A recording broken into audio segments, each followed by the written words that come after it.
Assalamualaikum warahmatullahi wabarakatuh. Perkenalkan, nama saya Rizky Saputra. Saya dari kelas 1A. Di sini saya akan menjelaskan tentang sistem persarapan. Struktur saraf manusia itu terdiri dari suatu sel yang disebut dengan neuron san atau sel gilai. Neuron memiliki fungsi untuk alat menghantarkan impuls atau rangsangan dan sebuah panca indera menuju otak dan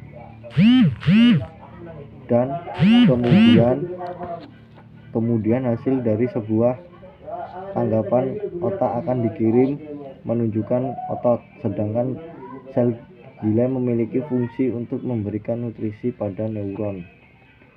Sel neuron, unit terkecil penyusunan sistem saraf ialah sel saraf, bisa disebut dengan neuron sel. Neuron sel saraf ialah sebuah sel yang memiliki fungsi untuk menghantarkan impuls atau rangsangan. Sel saraf neuron yang terdiri dari 3 bagian utama berupa badan sel saraf, dendrit, dan akson. Ini gambar dari sel saraf neuron. Yang pertama dari dendrit. Dendrit suatu serabut sel saraf pendek dan bercabang. Cabang dendrit ialah perluasan dari badan sel. Dendrit ini memiliki fungsi untuk menerima dan menghantarkan suatu rangsangan ke badan sel. Dan yang kedua nucleus. Nucleus ini adalah suatu sel yang memiliki fungsi untuk sebagai pengatur kegiatan saraf sel atau neuron. Terus selanjutnya sabut selumbung myelin. Selumbung myelin berfungsi untuk melindungi akson dari kerusakan. Selumbung myelin bersegmen. Lekukan ini antara dua segmen disebut nodus dan Ranvier.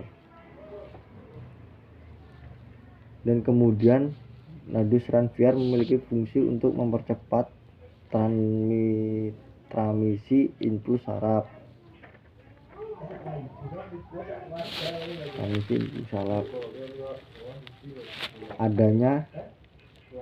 Adanya nervus Ranvier ini memungkinkan suatu saraf meloncat dan suatu nodus ke nodus yang lain, sehingga suatu impuls lebih cepat sampai pada tujuan.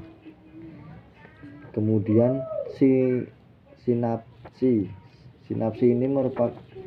ini pertemuan antara ujung neurit atau akson di sel saraf satu dan ujung dendrit di sel saraf lainnya. Pada setiap sinapsi terdapat suatu celah sinapsi.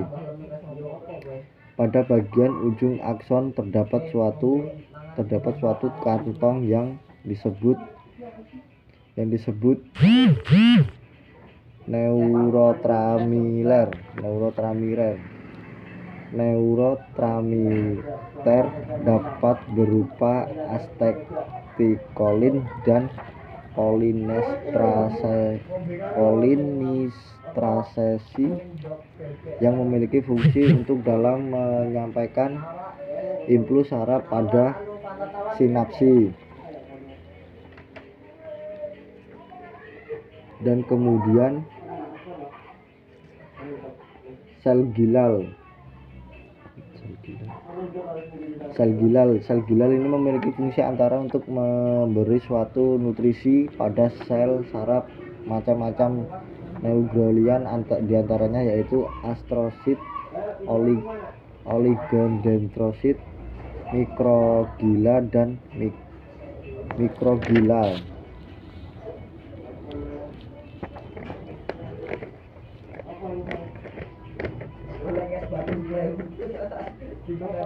Dan kemudian yaitu dari sistem otak besar atau cerebellum. Otak besar memiliki struktur kenyal lunak, ada banyak lipatan serta berminyak. Otak besar dikelilingi oleh suatu cairan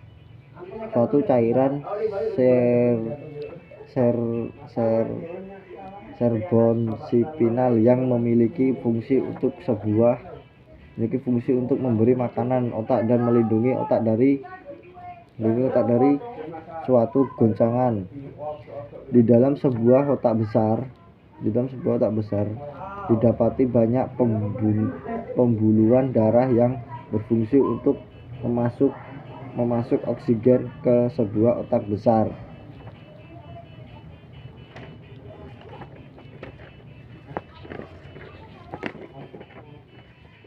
Ini bagian-bagian dari otak besar. Yang pertama, lobus frontalis. Lobus frontalis ini merupakan satu bagian otak besar yang terletak di depan.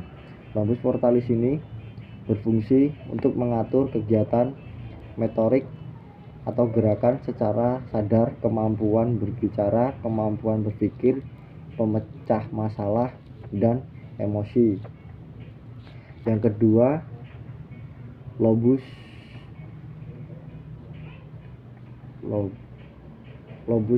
parietalis. Lobus parietalis ini terletak di belakang lobus frontal di bagian atas otak besar. Fungsi utama lobus parietal adalah sebagai pusat sensorik, penerimaan rangsangan, contohnya sentuhan, tekanan, suhu, rasa sakit, dan lain-lain. Kemudian lobus tempora. Lobus tempora ini satu bagian otak yang terletak di bagian di bawah lobus, terletak tepatnya bagian sisi otak besar. Fungsi utama dari lobus temporalis adalah sebagai pusat pendengar atau fungsi bahasa. Dan yang terakhir, lobus occipitalis. Lobus occipitalis suatu bagian belakang otak besar. Fungsi utama lobus occipitalis adalah sebagai pusat penglihatan visual.